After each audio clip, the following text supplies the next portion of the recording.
Thank you very much to give me the opportunity to present this paper. So this is joint work with Chen from University of Warwick. So there's one sentence summary about this paper. So what is this paper about? So the basic idea of this paper is like, if you constrain price competition, that generates speed competition. So the basic idea of this paper is like one driver of high-frequency trading actually is something we call tick size constraint. So why we say it's a constraint? Because think about the first economic model we learned, demand and supply. And one important but implicit assumption of equilibrium model is like you can quote continuous price. But in reality, actually, price is discrete. Why?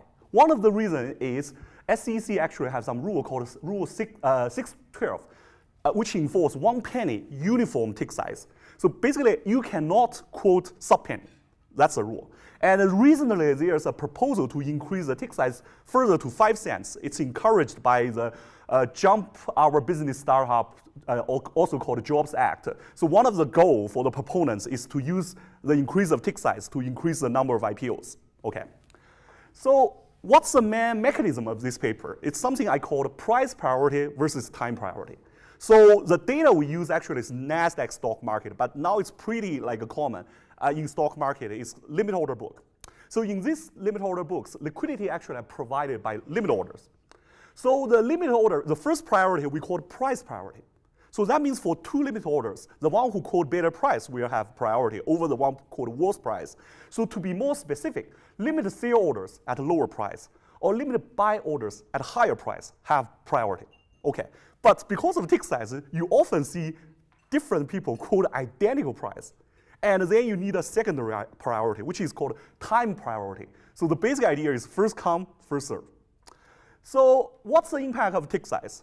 Actually, what I say is uniform tick size. That actually generates heterogeneous relative tick size across different stocks. So here is a good example of, this is Citigroup before reverse split. So it's a $3 stock with 3 basis points tick size, actually. It's very large. But compared to HSBC, the tick size is less than 2 basis points. So actually, Citigroup have like an 18 times larger tick size than HSBC. So what's the consequence of that? So let me start with a motivating example. Suppose we have a high-frequency trader. He's willing to quote 30 basis points. And let's come a slow trader, and he's willing to quote 15 basis points. Let's start with a large relative tick size. So high-frequency trader comes first, and he's willing to quote 30 basis points. And non-high-frequency trader is willing to quote 15 basis points. But now it's a constraint because he cannot quote 15 basis points because the minimum price variation is 30. So he has to quote 30 basis points. In this case, high-frequency trader has time priority over non-high-frequency trader. So let's then change the smaller tick size. Again, the example is 30 basis point and 15 basis point. And because the relative tick size now becomes smaller, so in this case, actually, non-high-frequency trader is able to quote 15 basis points. So in this case, non-high-frequency trader has price priority over high-frequency trader. And so the contribution of this paper is like, we actually figure out a new channel of high-frequency trading. The channel has three actually mechanisms.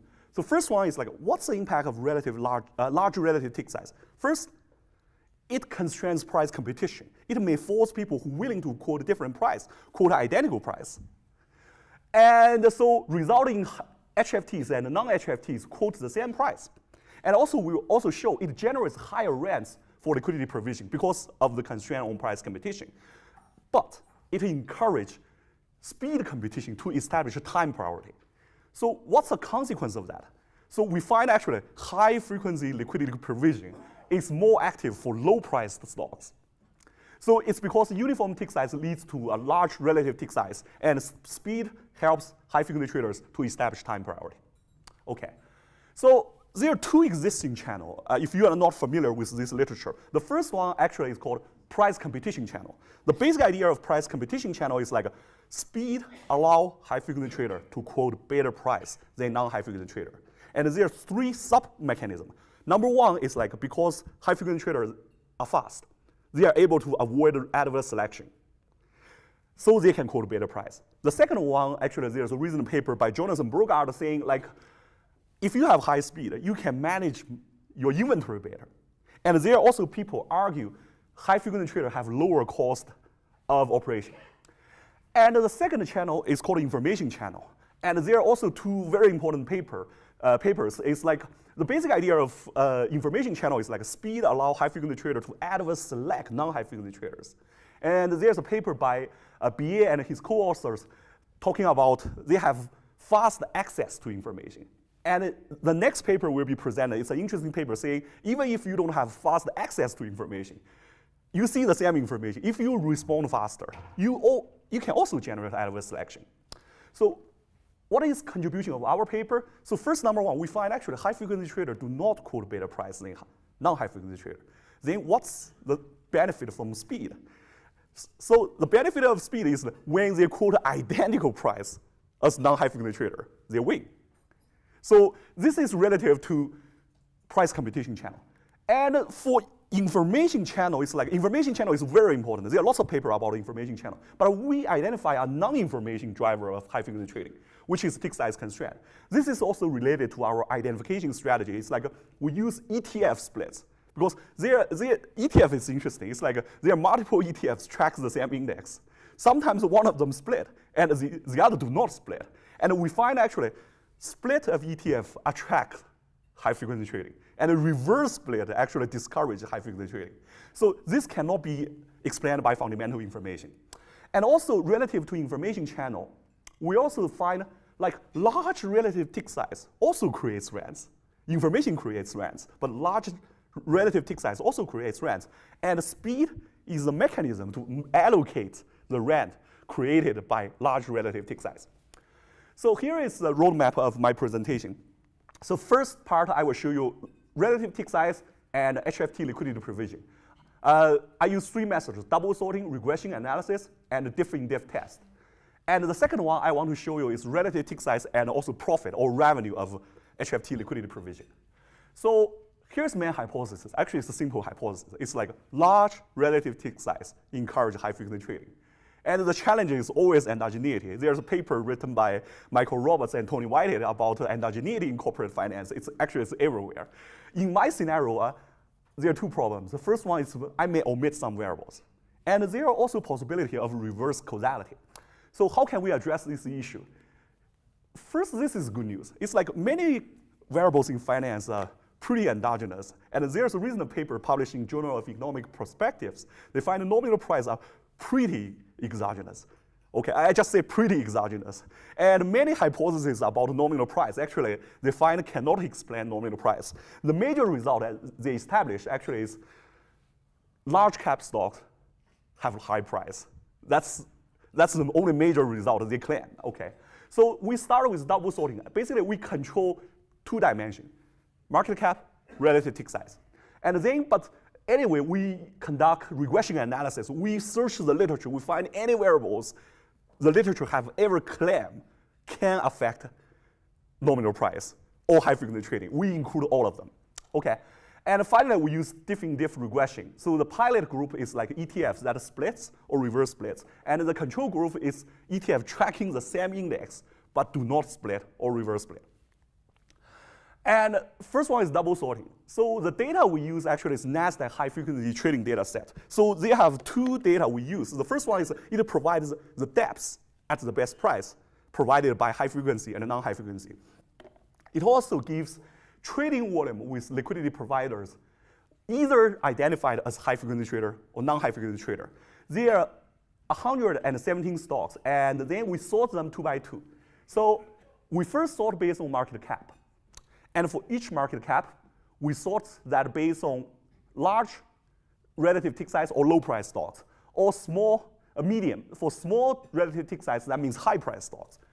So the first column tells you it's like HFT is the unique provider of the best price. Okay. The second one is non-HFT is the unique provider of the best price. And the third column is like they quote identical price. That means at the best price, they are both high frequency and non-high frequency. And the fourth column is the ratio of 2 divided by 1. So basically, it's like how non-high frequency is more likely to provide a better price of liquidity. Okay. So I first want to draw your attention is the first row. So you can see non-high frequency trader provide more better prices than high frequency trader, but for majority of the part, it's like 95.9% of the time they quote identical price. That means you need time priority. And when you reduce the tick size, let's look at the third column, third row.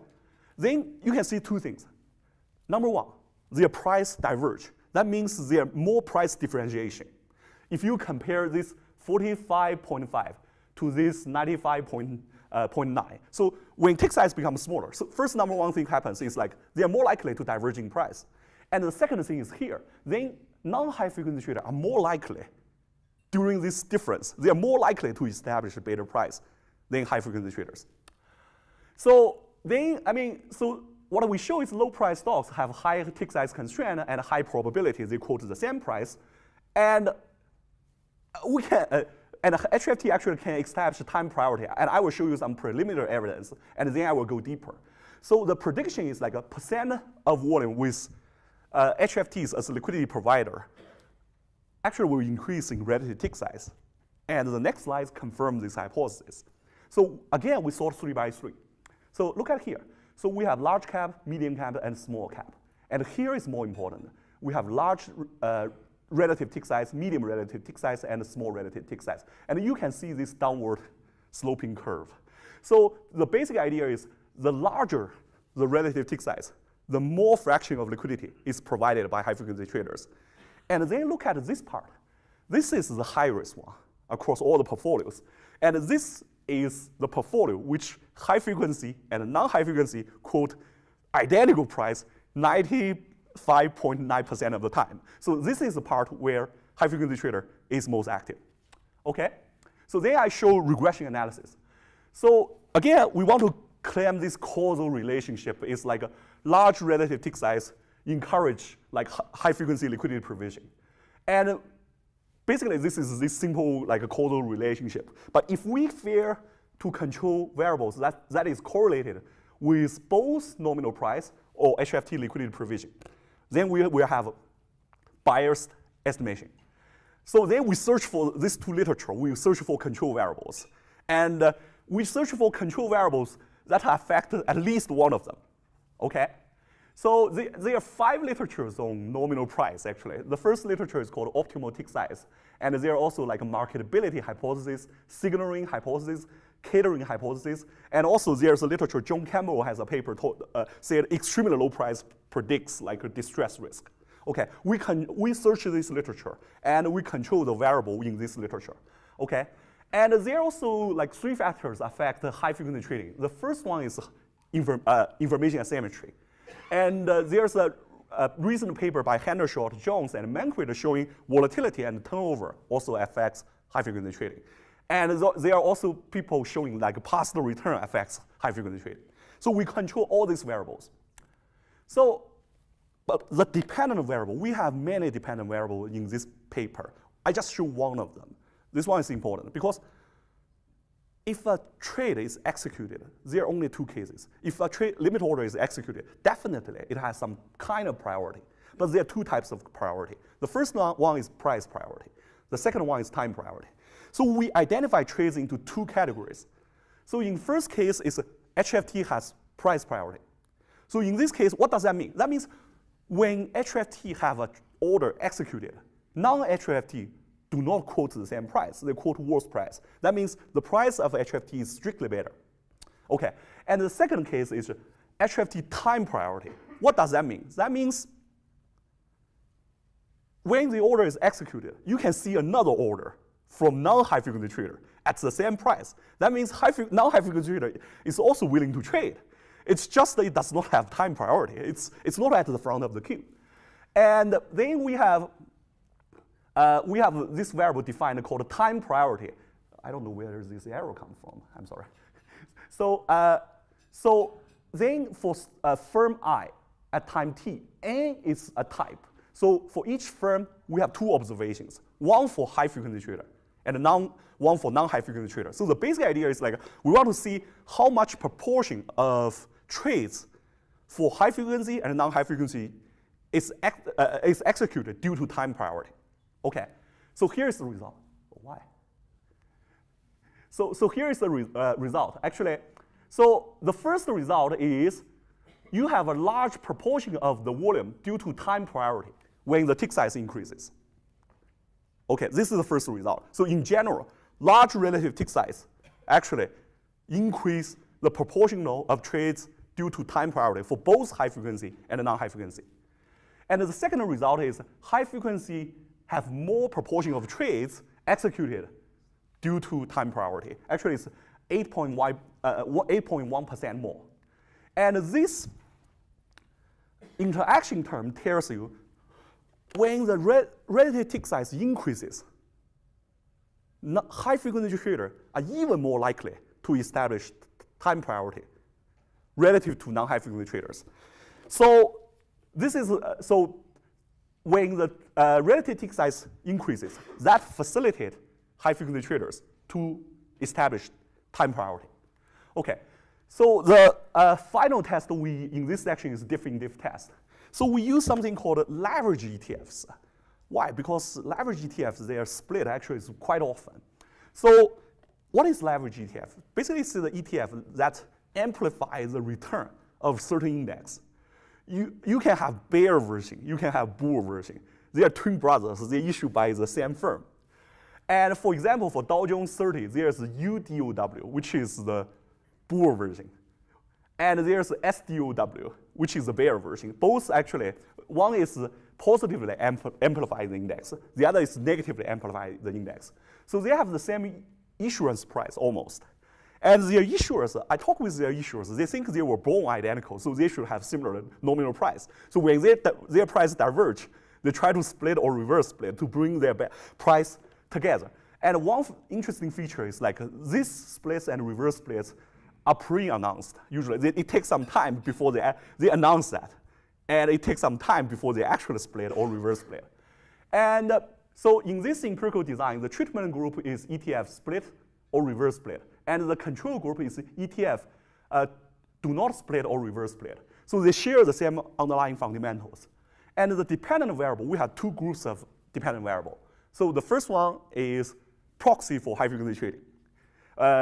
We get that from Hasbrook and Sar's paper. The other thing is interesting is like we also examine whether splits or reverse splits affects liquidity. Number one, this is an important question by itself. And also, it is essential to help you to understand the result of high frequency trading. So here is regression specification. So here is Y variable, okay? And the UIT is index, okay, thank you. It's index by time fixed effect. So that controls the common fundamentals of these twin ETFs. And we also control for ETF fixed effect. So it controls for time invariant differences between these two ETFs. For example, they can start with different prices. That doesn't matter, actually. But we control that using fixed effect. And also, they probably have different clienteles. For example, short version versus long version. Probably different people trade that. But we control that using ETF fixed effect. And the key variable of interest is this treatment dummy.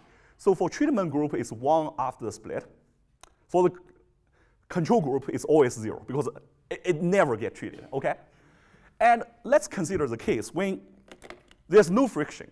And these splits and reverse splits are cosmetic. And also they share the same fundamental information. So the result is split will reduce price. It will also reduce nominal spread because of reduction in price. But the proportional spread actually should not change. And because the cost to trade the same amount should not be affected. Okay? And the liquidity provision, I mean, if based on information reasons, it probably will not change relative to its twin brother because they have the same common fundamentals. But it's not that case. So the first result I show you is like after the split, nominal spread actually decrease. That's pretty mechanical because you have lower price. But the reduction of the spread is not as much as the reduction in the proportional, the price.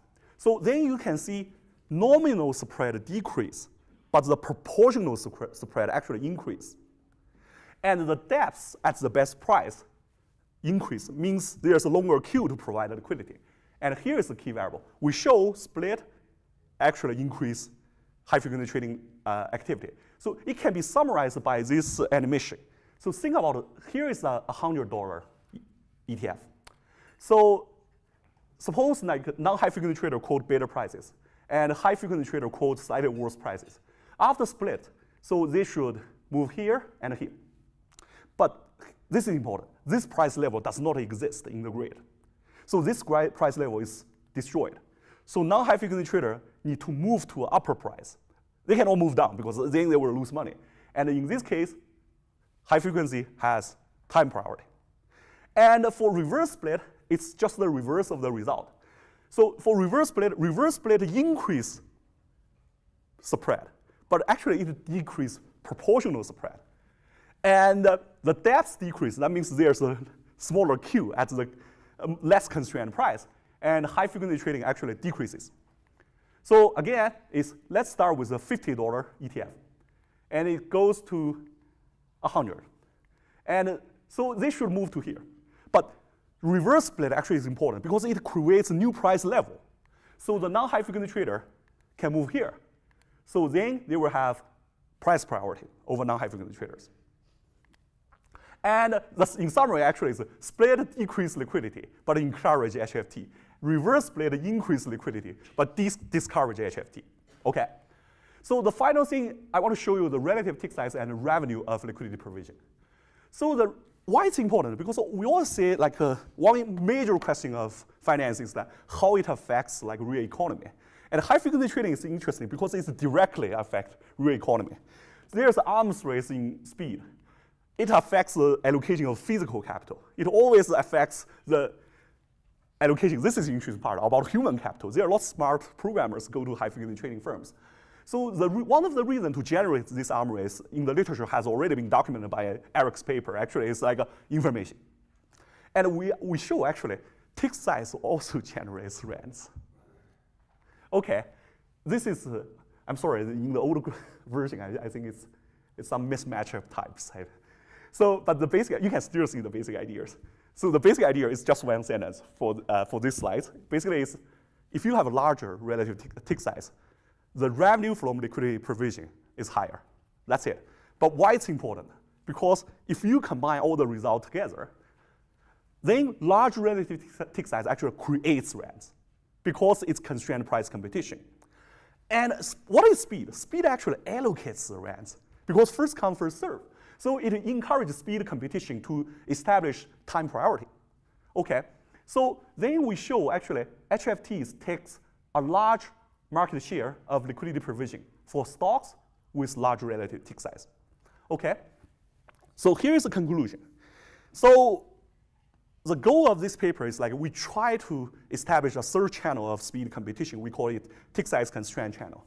So relative to existing literature, we find actually HFT do not quote better price than non-HFT.